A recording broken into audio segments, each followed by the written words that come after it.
¿Qué tal, chicos? Muy buenos días. Es un gusto estar nuevamente frente a ustedes. La mañana de hoy vamos a tratar sobre un tema que ya algunos de ustedes se han dado cuenta al observar la pantalla de su, de su celular, de su tablet, de la computadora, por donde estés ingresando para ver esta clase, ¿no es así? Por la pantalla ya has podido observar algunas imágenes y sé que muchos de ustedes han reconocido a estos personajes de la historia del Perú, ¿sí? Porque tú sí eres buen peruano, porque tú sí te identificas como conocedor de la historia de tu país, de tu Perú. Por lo tanto, conoces a estas personas que van a participar en un enfrentamiento armado contra un país vecino del sur llamado Chile, ¿no es así? ¿No? ¿Recuerdas, por ejemplo, estos personajes? A ver, veámoslo uno cada uno antes de ingresar al tema. Veamos quiénes son cada uno de ellos. A ver, desde tu casa, dime tú, por ejemplo, mira, este primer personaje que observas aquí, ¿quién es? Nada más ni nada menos que, ¿cómo se llama este anciano coronel retirado del ejército? Y había cumplido sus años de servicio al ejército y ya estaba retirado. Y cuando se inicia la guerra contra Chile, en vez de continuar ya su vida descansando, él se va a reenlistar al ejército para luchar. Es enviado a defender el sur y va a ser acorralado por los chilenos en Arica, lugar donde va a ser famosa su frase: tengo deberes sagrados que cumplir y los cumpliré hasta quemar el último cartucho, ¿no? ¿Te acuerdas esa frase célebre o no? Resulta que este limeño viene a ser ¿quién? Nuestro anciano coronel Francisco Bolognesi, ¿no es así? Muy bien, ¿quién no lo va a conocer a Bolognesi? ¿No?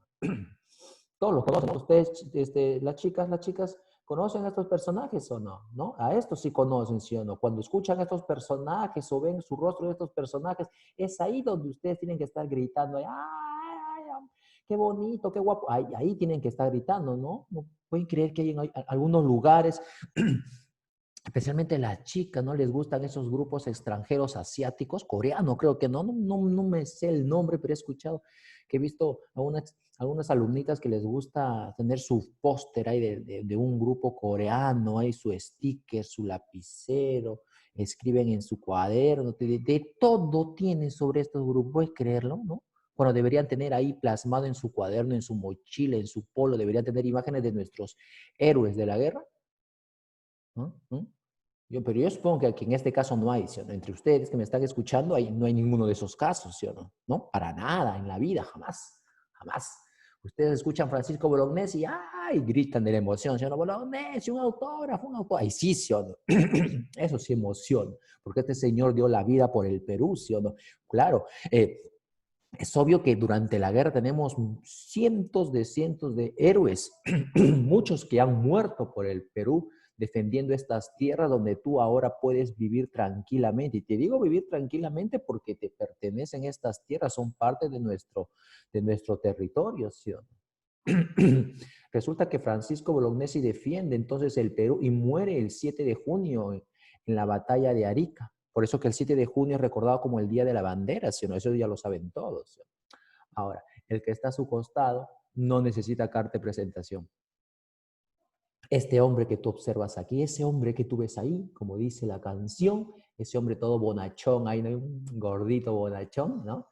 Era, era senador, congresista, senador de Paita, allá en Piura. ¿Mm?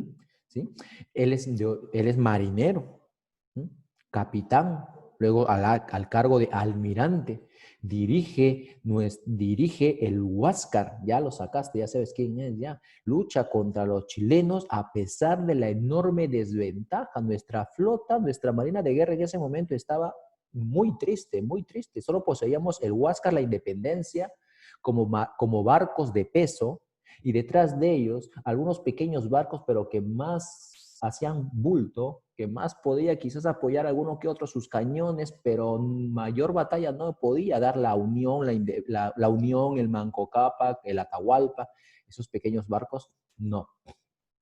Por lo tanto, teníamos nosotros al Huáscar y a la Independencia, y este señor dirigía el Huáscar, pues el segundo mejor barco que teníamos. En cambio, la Marina chilena estaba muy bien equipada, tenía el Blanco Encalada y el Cochrane como dos cruceros blindados de largo alcance, y detrás de ellos tenía en buenas condiciones a la Covadonga, a la Esmeralda, a la O'Higgins, al Matías Cauciño, a la Loa, al Rímac, entre otros transportes que puede haber tenido. Este señor, con la inferioridad naval que teníamos, defiende al Perú y durante varios meses resiste el empuje del enemigo, pero al final es acorralado y un 8 de octubre él está pasando a engrosar un capítulo más de nuestra historia, cuando Miguel Grau Seminario decide luchar pese a estar acorralado por el enemigo, decide enfrentarlo y muere en el combate de Angamos, así como otros grandes marinos peruanos, cuyos nombres muchas veces se pierden en la historia y recordamos más al líder, pero también recordemos que detrás de estos grandes hombres hay muchos otros hombres valientes que dieron su vida y que murieron por nuestro país. Y chicos, recordamos en el mar entonces a nuestro caballero de los mares, como se le llamó a Miguel Grau Seminario. Tras la caída de Miguel Grau Seminario en el combate de Angamos, se cerró la campaña marítima y empezó la campaña terrestre. En la campaña terrestre vimos luchar, por ejemplo, a este señor que está aquí en medio, mira. De los 5 personajes que ves aquí, el único que va a sobrepasar la guerra, el único que va a sobrevivir es este personaje de acá, el del medio. Su nombre, los chilenos le llamaron el brujo de los Andes. Correcto, ya sabes, ya. Sus soldados le llamaron el Taita Cáceres, ¿no? El único que va a sobrevivir. Él está enfrentándose ya en el sur. Luego lo vamos a ver en la sierra. Lo dejamos ahí por un momento. Primero, este señor de acá, Miguel Grau Seminario. Luego de este señor tenemos aquí a Francisco Bolognesi en la batalla de Ica. Resulta que este otro personaje que tú observas aquí, pero cuya fotografía está así, ya mira, blanco y negro, es un personaje que lucha también en el sur. Es joven, tenía mucho tiempo de vida y más que todo, mira, mira cómo son algunas anécdotas, ¿ah? Así como hay personajes despreciables en la historia cuyos nombres deberíamos borrar por sus actos de corrupción o de traición, también hay personajes nobles, ¿no?, que lucharon por el Perú y cuyos nombres debemos perennizar, recordar para siempre, ¿no? Si alguno por ahí te dice, profesor, sí, pero detrás de esa lucha que él hizo, había un interés personal, ellos también estaban defendiendo su propiedad, tenían, ¿no? Mira, sea cual sea el motivo, lucharon por el Perú, murieron por el Perú y punto, ahí lo cierras. No trates de buscarle, no, pero quizá fue conveniencia. No, pero detrás de todo eso quizás había otra razón que él tenía.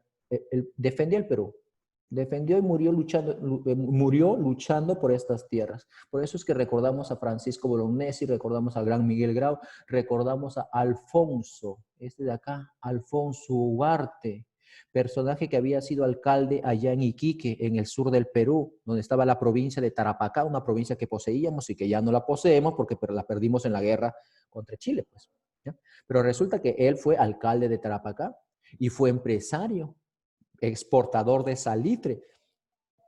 Ya te dije que era el salitre, ¿no? El salitre era un recurso natural que poseíamos en el sur y que, y que era en este momento, para el 70, para 1870 hacia adelante, empezó a ser exportado en grandes cantidades a Europa, ¿no? El salitre fue reemplazando en demanda al guano. Lo que el guano empezó a dar muchas riquezas en la década de 60, ¿no? 1855, 1860, 1865, resulta que para el 70 hacia adelante la venta del guano empezó a caerse, ¿no? Y empezó a reemplazarlo el salitre. Él era exportador de salitre, por lo tanto era de familia pudiente.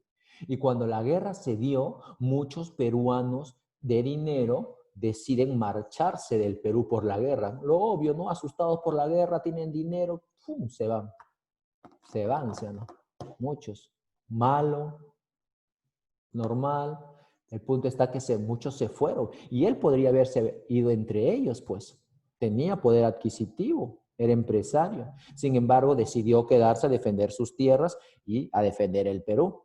con su propio dinero, ¿no? Formó su propio batallón y decide luchar en el sur.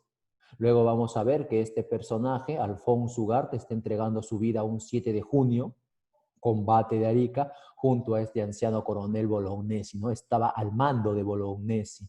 Y ambos son los que más recordamos cuando hablamos acerca de esa batalla de Arica, en la cual él inmortaliza su frase, tengo deberes sagrados que cumplir. Y cuando Alfonso Ugarte lo recordamos como el personaje que fantásticamente, te digo fantásticamente porque también nosotros lo hemos idealizado, y eso sucede en toda cultura, en toda sociedad, siempre tenemos que idealizar a nuestros personajes para de esa manera tener algún modelo que seguir, ¿no? Hizo algo muy positivo este señor Alfonso Ugarte defendiendo al Perú. Ahora, de este otro lado, mira aquí a este otro extremo, tenemos a otro personaje que también defiende el Perú y que va a morir durante la guerra contra Chile. Un personaje que lucha defendiendo el sur y para su mala suerte es capturado. Es capturado por los chilenos defendiendo el sur. Y los chilenos lo perdonan y lo liberan, con la intención de que lleve un mensaje a Lima y también para dar una muestra porque él era hijo del presidente del Perú en ese momento. La guerra del Pacífico o la guerra contra Chile se inicia cuando nuestro presidente era Mariano Ignacio Prado. Mariano Ignacio Prado. Resulta que él es uno de sus tantos hijos que tendrá.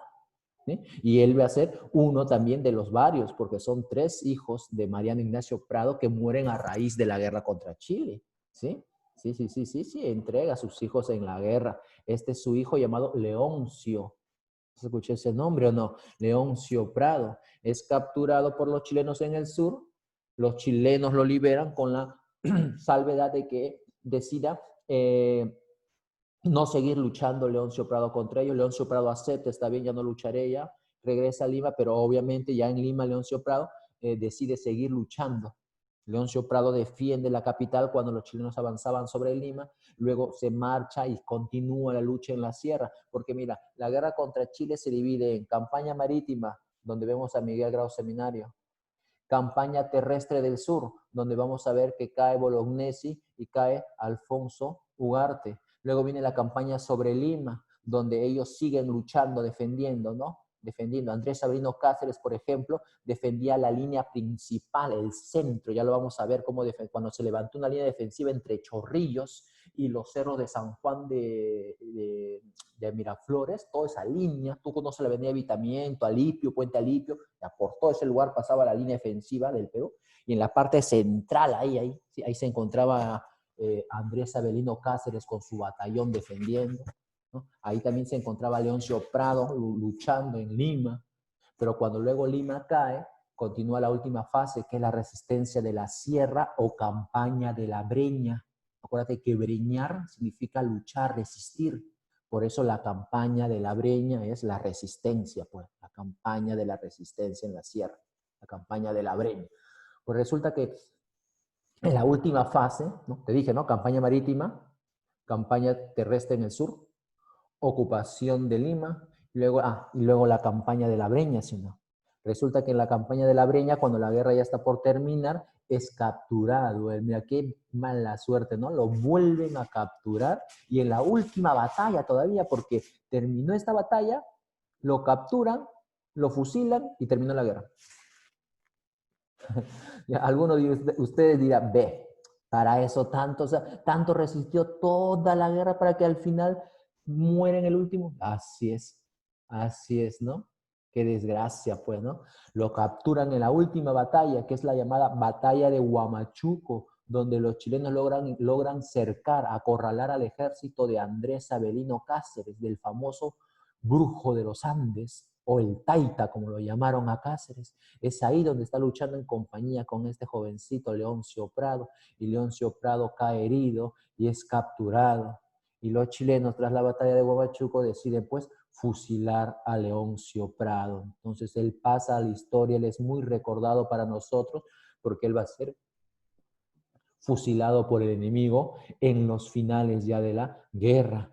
Miguel Grau muere en el mar durante una explosión en la torre de mando en el Huáscar. ¡Pum! Vuela la torre de mando del Huáscar al recibir un impacto, un disparo enemigo. Muere Miguel Grau. Alfonso Ugarte y, perdón, Bolognesi y Alfonso Ugarte, estamos viendo que mueren en Arica durante la batalla, ¿sí o no? Durante el enfrentamiento. En cambio, Leoncio Prado es capturado y es fusilado al final de la guerra. Lo vamos a volver a ver, ¿sí? Vamos a hablar más sobre él cuando lleguemos al final de la guerra.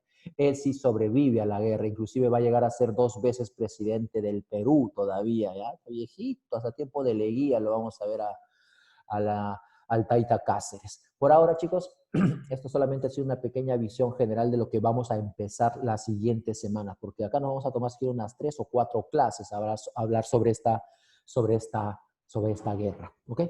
Un ratito. Ya. Entonces, para poder iniciar este enfrentamiento, para poder iniciar a explicar esto, necesitamos no solamente hablar sobre las principales batallas y los movimientos de las tropas, ¿sí? Sino también tenemos que ver, antes que todo, las causas y el antecedente. Las causas tenemos que ver por qué se originó la guerra, ¿sí? ¿Por qué se dio esta terrible guerra que nos ha marcado tanto en la historia, ¿no? Hasta hoy en día? Y tenemos que ver qué es lo que lo antecedió antes de ella. Para poder entender este enfrentamiento, primero tenemos que entender cómo es que llegaba el Perú a esta guerra. Para eso tenemos que ver una visión así veloz, rápido, de los últimos gobiernos que se han ido dando. Por ejemplo, mira, observa la siguiente imagen. ¿Qué tienes ahí? Dice, mira, presidentes del Perú. ¿Te das cuenta que tienes a 4 personajes? No, ¿sí o no? ¿A cuántos personajes tienes ahí? Fíjate, ¿cuántos? 3 personajes, correcto, muy bien. Tienes a 3 personajes, pero tienes 4 gobiernos. Ah, profesor, soy yo, profesor, 4 gobiernos porque hay un personaje que se repite 2 veces. Exacto, tú ya lo conoces. Mariano Ignacio Prado, presidente del Perú durante la guerra contra España, ¿no? Esto lo vimos en los temas pasados, ¿no? Él fue el que se sublevó contra PC, sacó a PC, le declaró la guerra a España y salimos ganando en el combate del 2 de mayo del 66. ¿Te acuerdas o no? El combate 2 de mayo, donde muere nuestro ministro de guerra, José Gálvez. Ya, pues ahí está, por eso está su fotito de él, ¿sí o no? Él era el presidente entonces, Mariano Ignacio Prado, de 65 al 67. Quiere decir que nos gobernó en plena guerra contra España. Terminado su gobierno, bueno, faltándole poco para que termine su gobierno, este coronel que está acá al costado, José Balta, lo saca de la presidencia. Y de esa manera se inician los 4 años de gobierno de José Balta. Mira, hay que tomar en cuenta que ellos son militares, ambos son militares.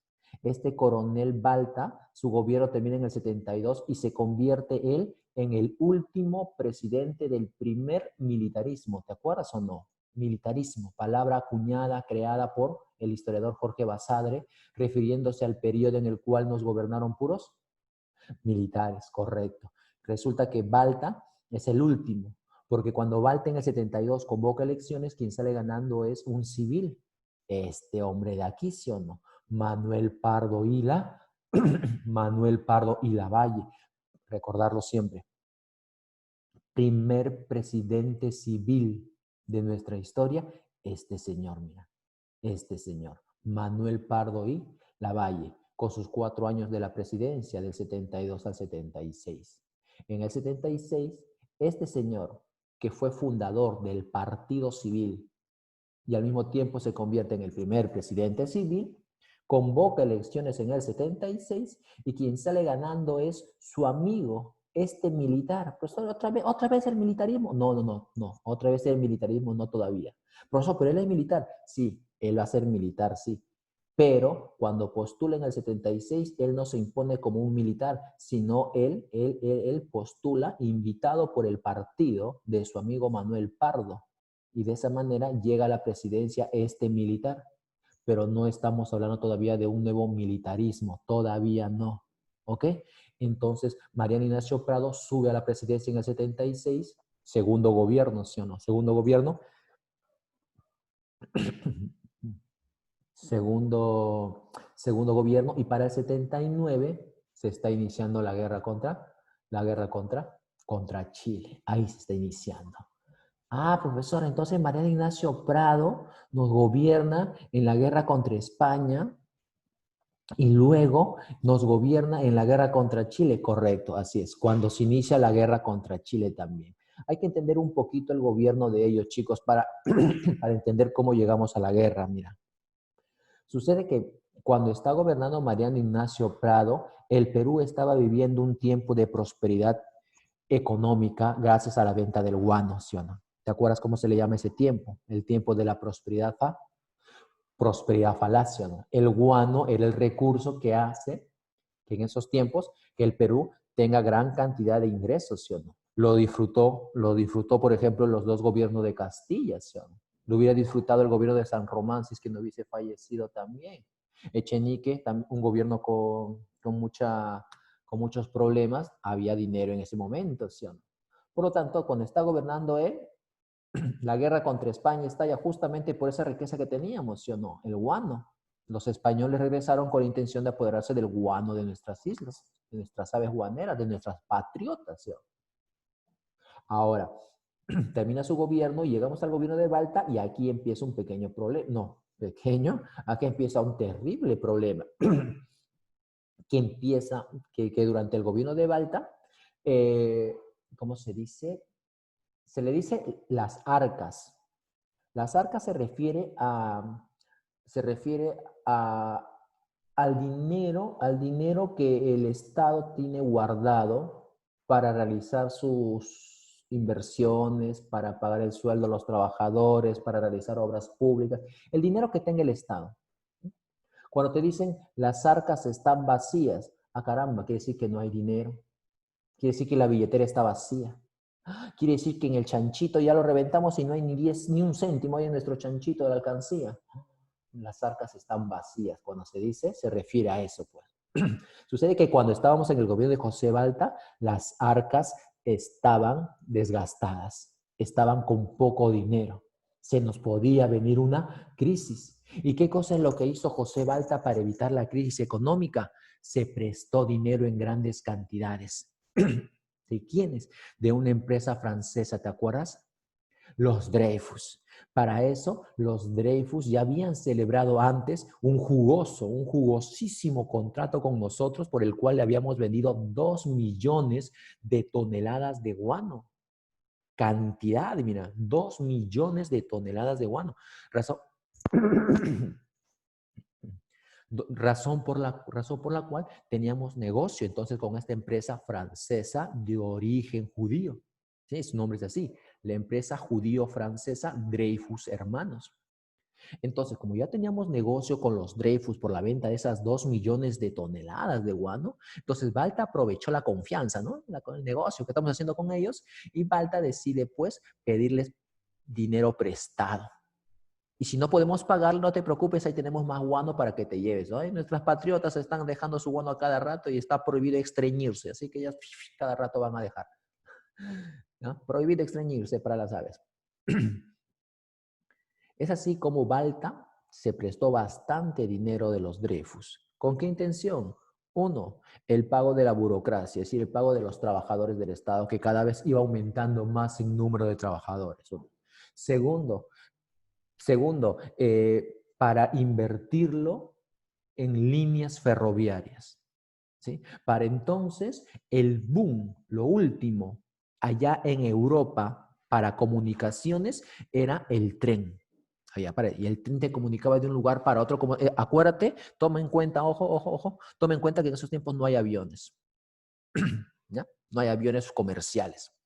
Ten en cuenta que en esos tiempos no hay ómnibus interprovinciales que va de un lugar a otro. ¿ya? No hay camiones que pueden llevar sus productos. No existe. Entonces, poder llevar productos de una región a otra región, sacarlos de la sierra a la costa, por ejemplo, demora bastante con carretas, con animales de carga. Entonces, lo moderno, lo que te iba a hacer que progreses eran los ferrocarriles, porque con ferrocarril podías traer tu materia prima, no solamente productos agrícolas, sino productos minerales, ¿no? El de las minas, los que sale pues hacia la costa y de la costa en barcos, ¡fum!, lo vendes al extranjero. Entonces es muy buena idea en ese momento contar con líneas ferroviarias. Lo malo está que el Perú no contaba con dinero y principalmente, cuesta como, tú te imaginarás, costaba un montón de dinero, costaba hacer esas líneas ferroviarias.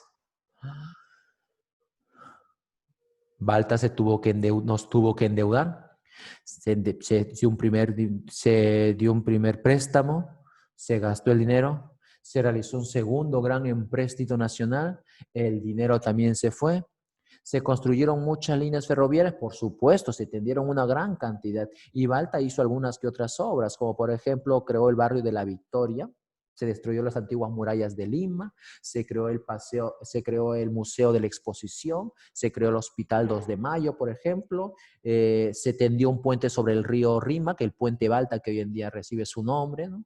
Entonces, hay muchas pequeñas obras, sí, durante su gobierno, crisis no se sintió, pero tú ya sabes por qué no se sintió la crisis, porque estamos viviendo de préstamos. ¿Cuándo nos va a golpear la crisis? En el siguiente, pues. Ahora míralo a él. Mira el primer presidente civil. Manuel Pardo y Lavalle asume la presidencia en el 72 después de un agitado movimiento social. No sé si recuerdas que en el 72, Balta, cuando está por terminar su mandato, cuando le faltaba solamente menos de 10 días le faltaba para que termine, para que entregue la presidencia a Pardo, cuando faltaba poquito nada más, se sublevaron contra él los llamados hermanos Gutiérrez. Sí, esto ya lo hemos visto, ¿ah? Marcelo, Marceliano, Tomás y Silvestre, los famosos hermanos Gutiérrez. Y estos hermanos Gutiérrez, al levantarse en armas contra Balta, no querían que entregue la presidencia a Pardo. No duró mucho la sublevación de los hermanos Gutiérrez, fracasó completamente y 4 de esos 3 hermanos Gutiérrez fueron capturados y fueron capturados, linchados y la turba, la población los mató a estos, los colgó, los quemó. Ya hemos contado esa historia ya.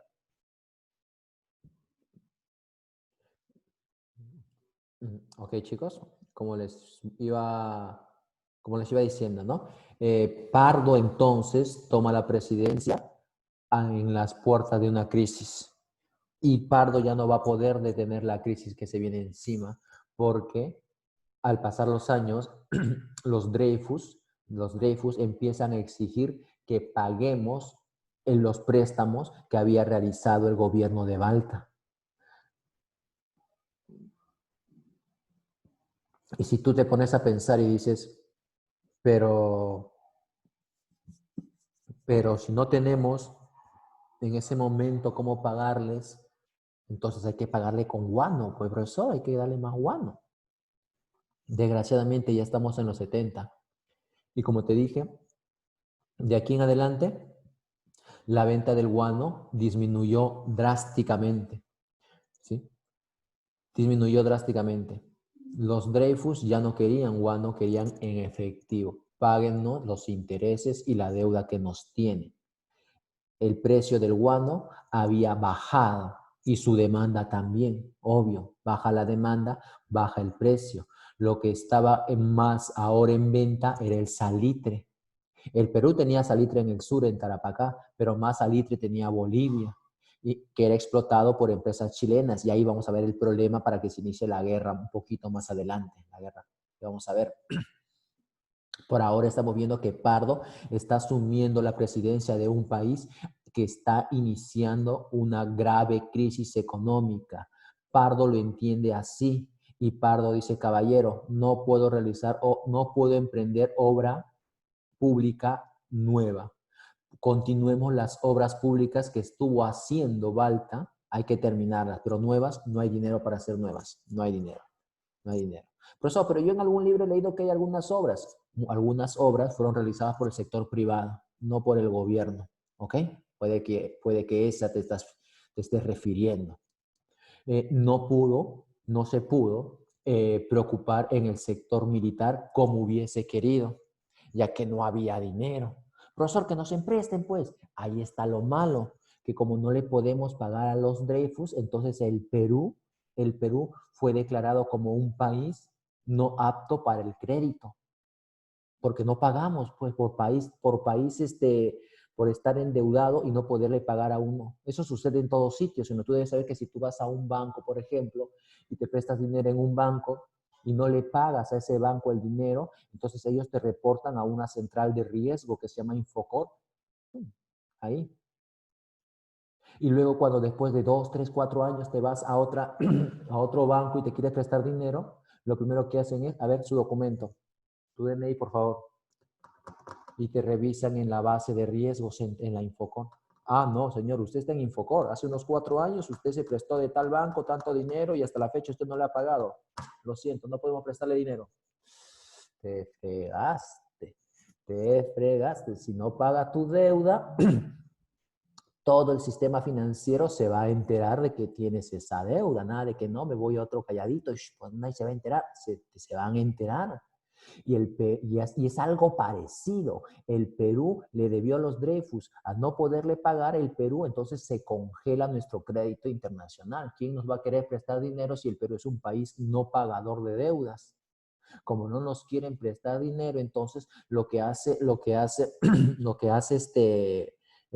Pardo es intentar como sea vender guano ya a menor precio, ¿qué importa? En menor cantidad, pero algo tenemos que salvar la situación. Por eso que él celebró un nuevo contrato con una empresa llamada, una empresa inglesa llamada la Casa Rafael, un contrato con la Casa Rafael, pero aún así, con ese dinero no fue suficiente para detener la caída, la crisis. No se puede detener la crisis. Intentó grabar nuevos impuestos, por ejemplo, el impuesto al salitre, no se pudo. Siguió bajando. Nacionalizó las salitreras de Tarapacá, es decir, que el Estado se va a encargar de vender directamente el salitre. Necesitamos urgente el dinero, ¿no? Tampoco detuvo. Cualquier cosa que él intentó hacer con muy buena intención para salvar la crisis no era suficiente. El Perú se iba a la bancarrota económica. Sí.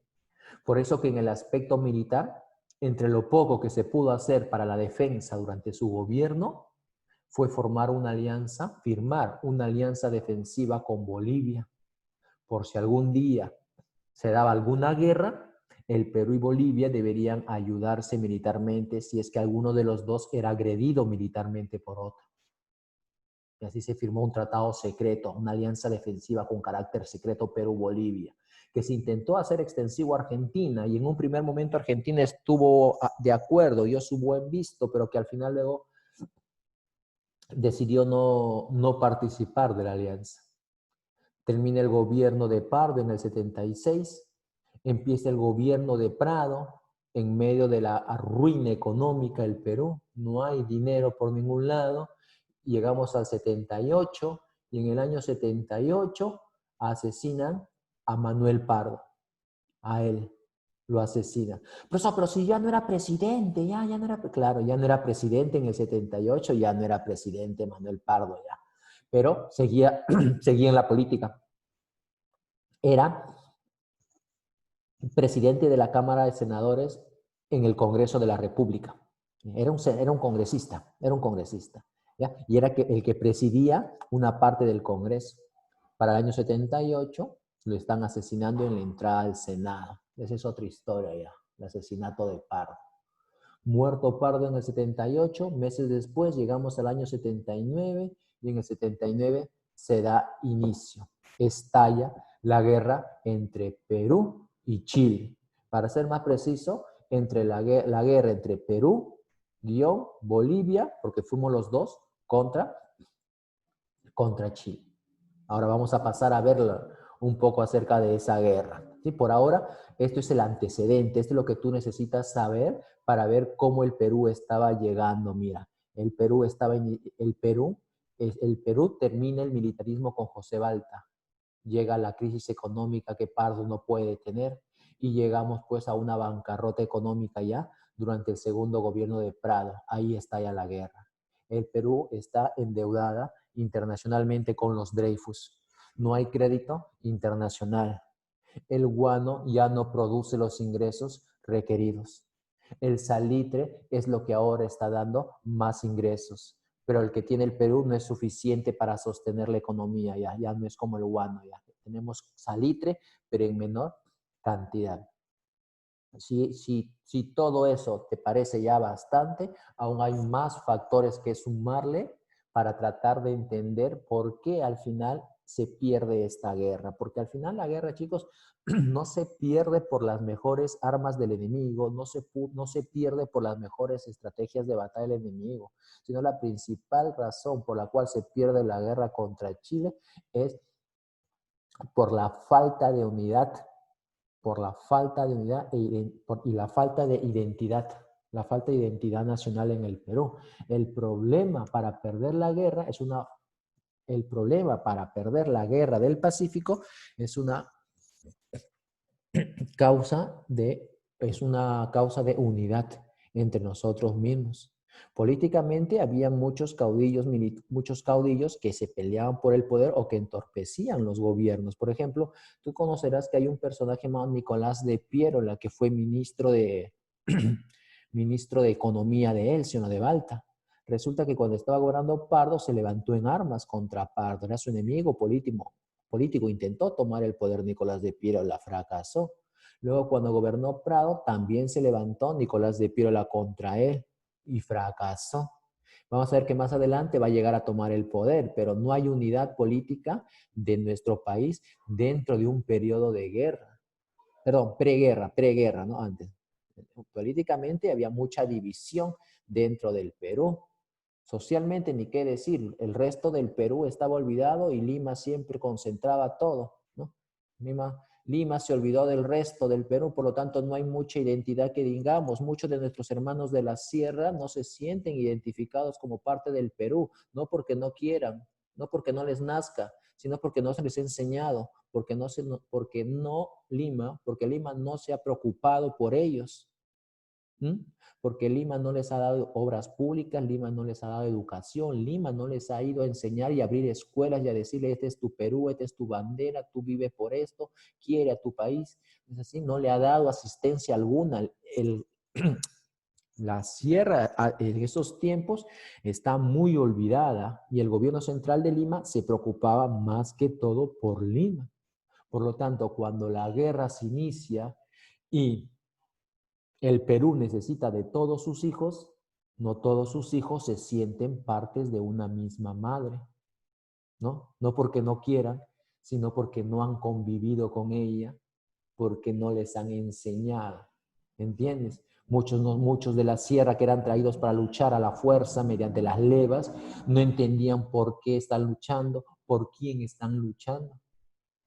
Se les obligaba a luchar. Entonces, si no hay identidad nacional, si no amas tu tierra, si no quieres a tu bandera, ¿cómo entregar un 100% de ti hacia ella? Pues, ¿no? El problema fue de que el gobierno no se había preocupado por el resto del Perú, ¿sí o no? Entonces, no existía una unidad dentro de todos los peruanos. No había unidad política, no había unidad social, no había unidad económica.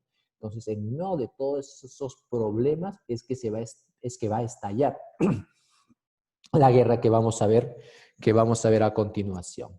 Ok, chicos, a ver, continuemos un poco más, mira.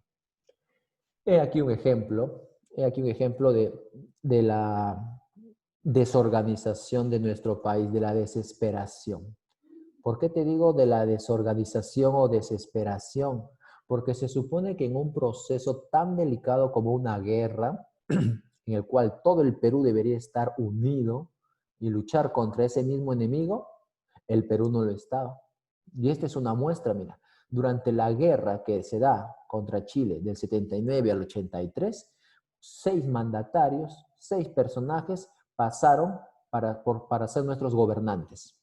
La guerra se inicia con el gobierno de Mariano Ignacio Prado, ¿sí o no? En el 79.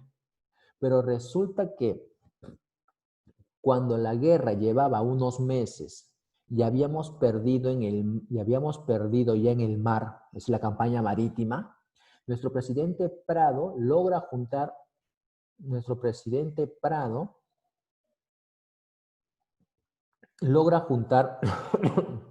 un dinerito, ¿no? Logra juntar un dinero, aporte del sector privado, porque el gobierno no tenía dinero, ¿no? Y con ese dinero se decide ir a Europa para comprar barcos que nos devuelvan el dominio en nuestro mar, un dominio que habíamos perdido por la flota chilena. Pero sucede que, ojo, pero sucede que cuando él se marcha, deja en la presidencia a este anciano vicepresidente, al general Luis Lapuerta. Y cuando Luis Lapuerta está como presidente interino del Perú, este señor Nicolás de Pirola aprovecha el momento, aprovecha que estábamos perdiendo en la campaña del sur y ¡pum!, lo depone, lo saca del poder a Luis Lapuerta. Y de esa manera, él ya no vuelve al Perú ya, porque ya había perdido la presidencia, porque su enemigo político Piérola le ha quitado la presidencia y debido al mal momento, porque ya estábamos perdiendo todo el sur ya, establece una dictadura. Se convierte en el dictador Nicolás de Piérola, es el que tiene que ver cómo defender la ciudad de Lima, porque se venía ya la fase 3 ya. El avance hacia la capital, hacia acá, hacia nuestra Lima. Porque no sé si sabrás, deberías saber que cuando la guerra se da, no solamente perdemos en el mar, sino también perdemos en la campaña del sur, llegan a Lima, van a vencer las defensas de Lima y el ejército enemigo va a ocupar nuestra capital. ¿Sabes qué va a ocupar? Un año y 8 meses aproximadamente van a estar ocupando nuestra capital mientras están venciendo en la sierra a Andrés Severino Cáceres. Mientras tanto, ellos están ocupando nuestra capital y después de un año y 8 meses empiezan recién a marcharse. Durante todo ese tiempo, en el centro de Lima, la bandera que ondeaba no era la bandera peruana, sino era la bandera de ocupación chilena. Y el gobernante y el que había sido elegido gobernador de Lima no era un alcalde peruano, sino era Patricio Lynch, un capitán, un capitán chileno. Sí, sí, sí, sí. Nuestra Biblioteca Nacional fue utilizado como barraca para sus caballos. Y los lugares amplios que tuviéramos, como el Palacio de la Exposición o la universidad, por ejemplo, que tenemos por ahí, ¿no?, San Marcos, servían como lugares el antiguo, ¿no? Servían como hospedaje para la gran cantidad de soldados que habían traído, pues. Sí, sí. Luego de más de un año, como te digo, 8 meses, se marchan, pero se marchan como un día de shopping, ¿no? Como un día de shopping, llevándose su botín de guerra, ¿no?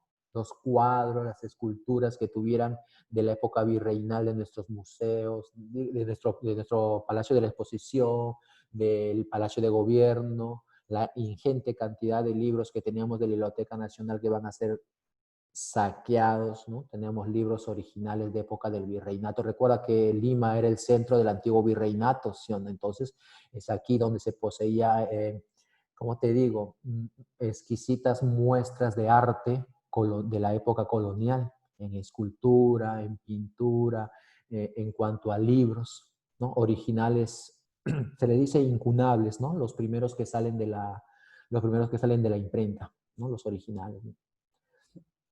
Pero bueno, eso lo podemos ver más adelante en consecuencias, ¿sí? Por ahora estamos diciendo de que van a llegar a ocupar Lima y antes de que ocupen Lima, quien se encargó de levantar la defensa de Lima es nuestro dictador, Nicolás de Piérola. Él se puso al hombro la responsabilidad, pues. Después vamos a contar ya qué le pasó a Prado, ¿ya? ¿No? ¿Qué pasó con el dinero? Porque también hay mucha discusión acerca de que Prado se llevó el dinero para comprar barcos y nunca volvió, se embolsilló el dinero, traidor, de todo lo tildaron a Prado, pero no creas, no creas.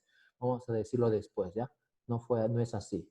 El punto está aquí que Nicolás de Piérola nos va a gobernar, pero cuando los chilenos ya ocupen Lima, Nicolás de Piérola va a tener que trasladar su gobierno a la sierra, junto con los sobrevivientes del ejército que tengamos, ¿no? Y para seguir luchando desde las sierras, lo que te dije que se llama la campaña de la Breña, ¿no?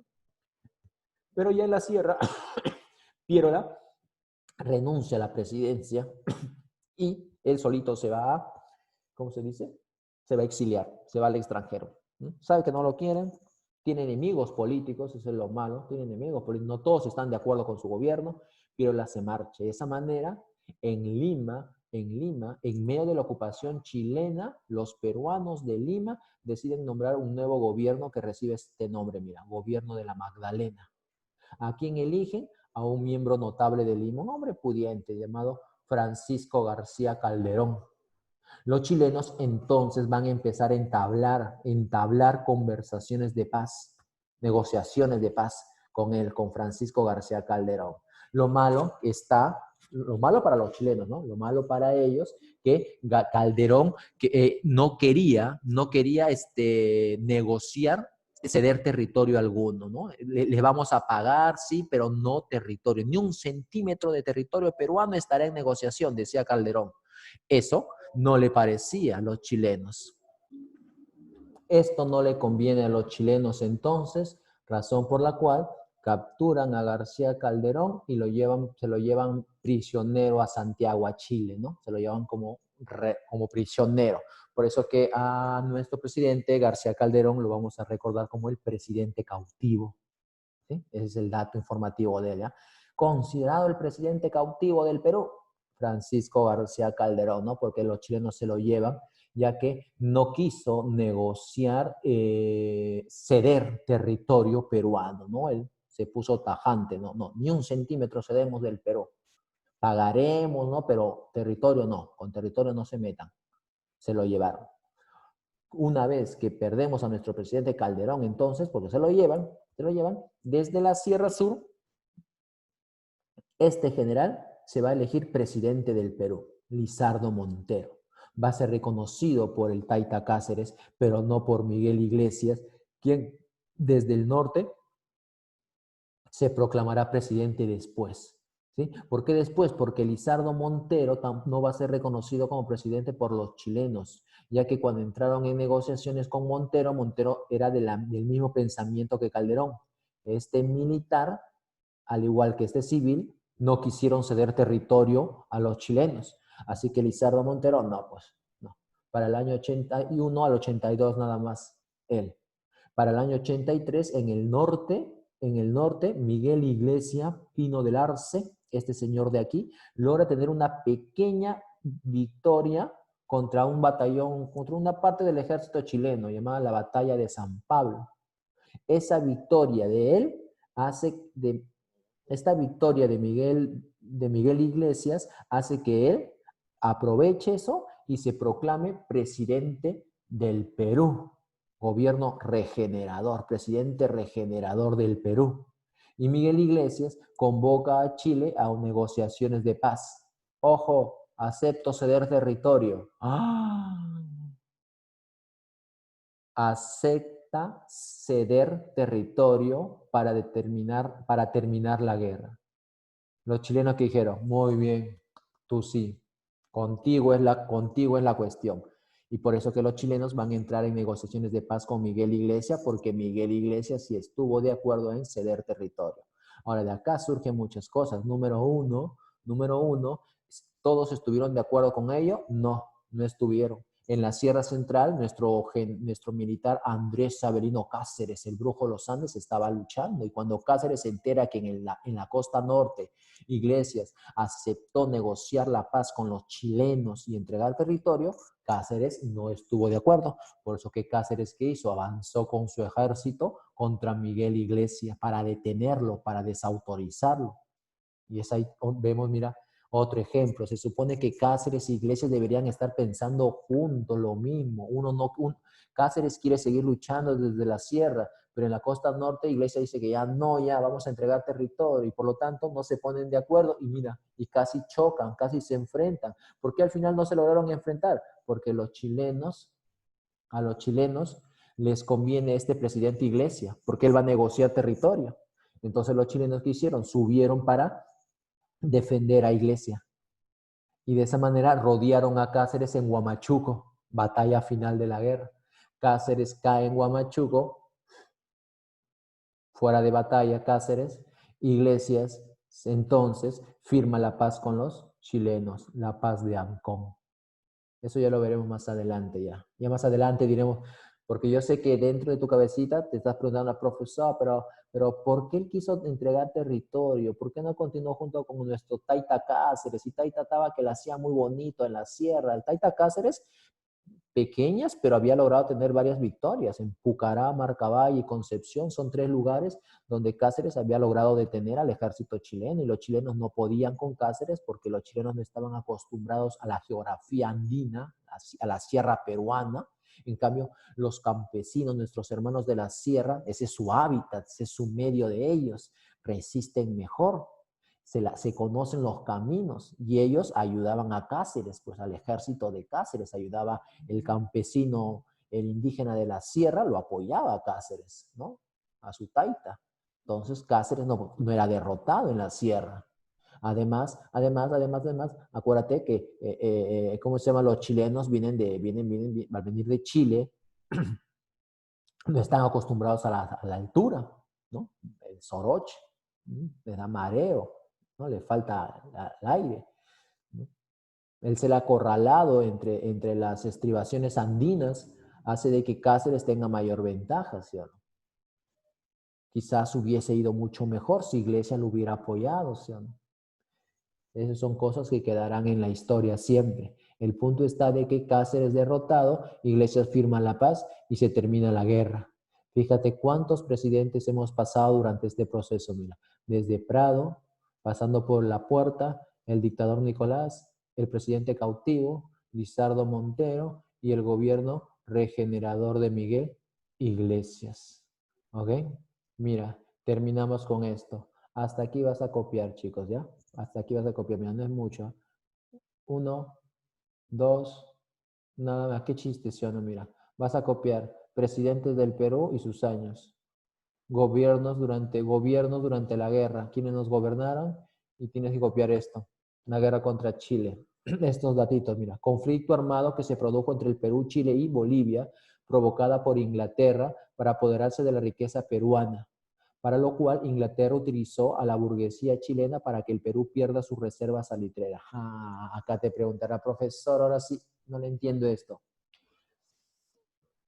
¿Qué tiene que ver Inglaterra en todo esto? En ese momento, quien es una potencia mundial es Inglaterra, y Inglaterra es la compradora, Inglaterra es la que quiere el salitre. El salitre, yo te dije que el Perú lo tenía, pero en menor cantidad en Tarapacá. Tarapacá está acá, mira. Tarapacá está acá. Acá está Tarapacá. Pero quien tenía más salitre era Bolivia, en este lugar de acá, conocido como el desierto de Antofagasta. Pero sucede que este salitre en cantidades inmensas que tenía Bolivia no era explotado por empresarios bolivianos. Los bolivianos no tenían empresarios, por decirlo así. Por decirlo. En cambio, empresarios chilenos tenían dinero, invertían y explotaban ese salitre. Sacaban el salitre de Bolivia con permiso de Bolivia y de esa manera los chilenos, los empresarios lo vendían al extranjero, a Europa lo vendían, especialmente a Inglaterra. Entonces, cuando la guerra estalla acá, el interés de la guerra principalmente es el salitre boliviano. ¿Y de quiénes están sus intereses aquí? No solamente de los chilenos, sino también de los compradores ingleses. Los ingleses en esta guerra van a apoyar a Chile, en esta guerra contra el Perú y Bolivia. Causas principales, mira, política expansionista chilena. Y eso se ve ya que Chile, en la actualidad, si tú ves un mapa, vas a ver que Chile es un país extenso, pero así, delgadito, sino extenso nada más. Pues resulta que antes de esta guerra era la mitad nada más de eso, imagínate, mucho más pequeño, ¿sí o no? Entonces hay un interés por expandirse territorialmente. Crisis económica que atravesaba el sur, necesita más ingresos, y la ambición chilena por la riqueza del guano y del salitre. Política armamentista chilena, problemas de límites entre Bolivia y Chile y la supremacía del Pacífico.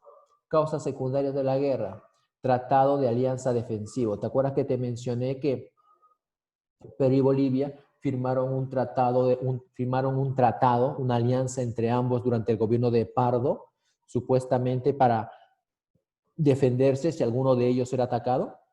Ya pues. Resulta que a la larga, ese tratado nos va a arrastrar a la guerra. ¿Sí? La próxima clase vamos a ver el inicio ya de la guerra. Y ahora solo hemos visto preliminares. Vamos a ver cómo este tratado nos lleva a la guerra, ya que al final la guerra estalla entre Chile y Bolivia. Y cuando la guerra estalla entre Chile y Bolivia, Bolivia le reclama al Perú este tratado. Le reclama, ya Perú. Ojo, la guerra estalla en el 79. 6 años después de haberse firmado este tratado, ¿no? 6 años después. En el 79, Chile le declara la guerra a Bolivia. Y cuando le declara la guerra a Bolivia, Bolivia le dice al Perú, ya Perú, ahora pues, te quiero ver. ¿Ahora es cuándo? ¿Te acuerdas que 6 años atrás firmamos un tratado defensivo? Ya, ahora te necesito. Uy, ay, ay, nos necesita cuando nosotros teníamos un enorme agujero en el bolsillo, cuando no teníamos dinero, cuando estábamos en crisis política, en crisis social, en crisis militar. En ese momento nos necesitaba Bolivia. Y de esta manera, este tratado o alianza nos va a arrastrar a una guerra, que ya más o menos te he resumido cómo va a ser la guerra ya. ¿Ok? Profesor, ¿por qué dice impuestos de los 10 centavos? Porque sucede que el gobierno boliviano es lo que quiso imponer a los chilenos. Los chilenos te dije que eran los que explotaban el salitre boliviano de este desierto, ¿no es así? Entonces, el gobierno boliviano del presidente Hilarión Daza lo que quiso es subirle el impuesto a los chilenos. ¿Sí? Por eso dice el impuesto de los 10 centavos. Pero los empresarios chilenos no quisieron pagarle más impuestos porque ya de años atrás se había firmado un contrato entre Chile y Bolivia por el cual no se le iba a subir impuestos a las empresas chilenas. Pero eso fue años atrás. El nuevo gobierno boliviano de Hilarión Daza dijo, no, no, no, eso estuvo muy mal. Ustedes están llevando mucho salitre, ganan mucho, nos dejan muy poco a nosotros. Y se supone que es nuestro. Entonces los bolivianos de Hilarión Daza dijeron, vamos a grabarle el impuesto de 10 centavos. Como los chilenos no quisieron, no vamos a pagar, no porque no queramos, sino porque ya anteriormente hay un papel que dice que no debemos pagarles más, les estamos pagando lo que queramos. Entonces, como se puso así exquisito Chile, Bolivia, ¿qué hizo? Expulsó a las empresas chilenas de su territorio. El gobierno chileno como reacción, defendiendo a sus empresarios y declarándole y invadiendo militarmente Bolivia. ¿Sí? Se desencadena la guerra. Eso ya lo vemos en la próxima clase, ya mira. Ayuda de los gobiernos europeos a Chile. Inglaterra principalmente lo está apoyando. El odio ancestral de Chile hacia el Perú y Bolivia. Este ya viene de época antes de la colonia. Tendríamos que hablar acerca de los incas. Esto está hablando acerca de un antecedente ya bien lejano, muy remoto ya, en la época en que los incas se expandieron por el sur, se expandieron por territorio boliviano, ¿no? Por territorio de los Collas, y llegaron a territorio chileno, ¿no? Donde Tupac Inca Yupanqui luchó encarnecidamente contra los mapuches, los araucanos, tribu indígena de Chile, y los araucanos los detuvieron, ¿no? El límite que se marca en el imperio inca, al sur en Chile, en el río Maule, es impuesto mediante la expansión de Tupac Inca Yupanqui y la resistencia de los araucanos, los futuros chilenos. Entonces, desde esos tiempos, desde tiempos, como quien dice, ancestrales, entonces hay un problema, ¿no? Entre tribus chilenas y tribus peruanas bolivianas, ¿no? Pero esto ya está retrocediendo ya bastante, pues ya se está yendo mucho. Ok, chicos, entonces hasta aquí estamos quedando. La próxima clase continuamos con la guerra del Pacífico. Mira, el tratado del límite, el tratado con Bolivia, eso ya lo vemos la próxima semana. Ok, hoy día son 5, ¿ah? Mira, 1, 2, 3, 4, listo, se acabó. Mira, qué chiste, nada, mira, lo único que vas a hacer en tu cuaderno es pones tu título, pones tus personajes, le pones mira, última, escucha, título, Guerra contra Chile. Uno en romano, personajes del Perú, y me pones el nombre de estos 5. Ya sabes quiénes son, ya, no me digas profesor quién era, ya lo sabes, patriota, tú eres peruano, me pones el nombre de los 5. Luego, 2 en romano, presidentes del Perú, y me pones estos acá. Número 3, ahí está. Número 4, número 5, listo. Y tu mapita, y se acabó. No me diga, ay, profesor, que es mucho. No sea mentiroso, ¿ah? No sea mentiroso. Es poco, nada más. Hasta aquí. Hasta aquí llegamos a la explicación. Hasta aquí tiene que estar en tu cuaderno. Listo, chicos, estamos quedando. La próxima clase continuamos. Espero que hayas atendido. Nos vemos.